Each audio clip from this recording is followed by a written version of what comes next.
Subukan natin gawin to mga ka-DIY. Lumakas daw yung water pressure eh. Tingnan natin kung legit o scam. Lalakas daw ang tubig kapag nilagyan ng plastic bottle yung ating linya ng tubig. So malamang marami na po sa inyong nakapanood ng mga ganitong video. Lalagyan lang ng plastic bottle itong daanan ng tubig, itong mga PVC pipe natin, at lalakas na daw ang tubig. Kaya susubukan po natin mga ka-DIY. Ito mga ka-DIY, pinas forward ko na yung proseso kung paano ginagawa itong pampalakas daw ng water pressure. Makikita naman natin dito kung paano to ginawa. Ito nga po pala ay request ng aking kaibigan na si paring Che Mitch Messina. Isa rin po siyang digital content creator. At na-curious din siya kung ito ba ay legit or scam. Kaya ginawa ko ang content na ito. So pakipuntahan na lang po ang kanyang page at pakisuportahan na rin po ang aking kaibigan. Marami po kayong matututunan sa kanya dahil isa rin po siyang IT guy, OFW, at marami pong nalalaman tungkol sa mga bagay-bagay. So, pakisuportahan na lang po ang aking kaibigan na si paring Che Mitch Messina. So, ito, dinikit ko siya ng epoxy para walang singaw. Bago natin ilagay itong pampalakas daw ng water pressure, tingnan muna natin yung tubig na lalabas dito sa gripo kung mahina o malakas. So ayan, nakita nyo naman. So ang bagsak ng tubig niya, ipaganon lang. Ayan.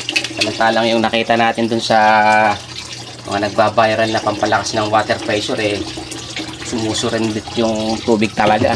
Bumubuelo pang gano'n. Okay, so ilalagay na natin to. So ito mga ka-DIY, nilalagay ko na, kinukonek ko na yung pampalakas daw ng water pressure. Mas maganda sana kung meron mailalagay na gauge para malaman natin kung ilan ang PSI ng pampalakas daw ng water pressure pag nilagay itong plastic bottle.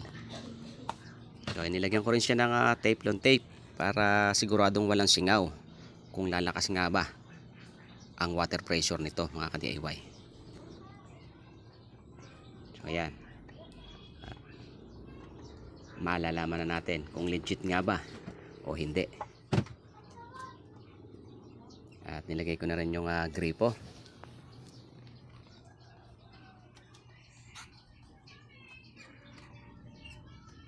So ayan na, ready na mga ka-DIY. Nilagay ko na lang yung hose.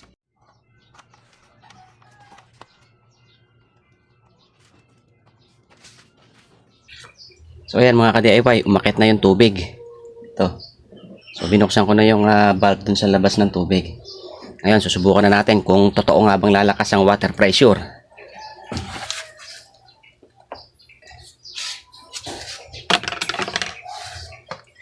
Yan, and the moment of truth mga ka-DIY.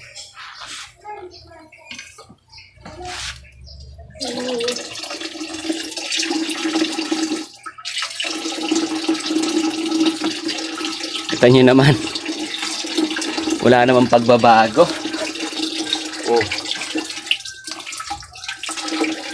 Ganun pa rin. Tumigas ng konti, nagkahangin ng konti, pero wala pa rin pagbabago. Ayan, walang pagbabago mga ka-DIY. Nabudol tayo, na-scam tayo ng mga nagbabiral ng mga videos na pampalakas daw ng water pressure. So ayan, wala pong pagbabago.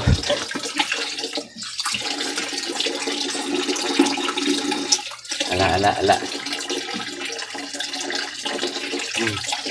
Ayaw ang gumano ng tubig eh.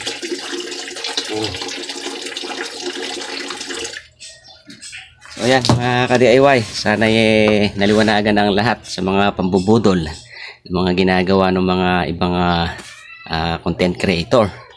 So thank you for watching and follow for more.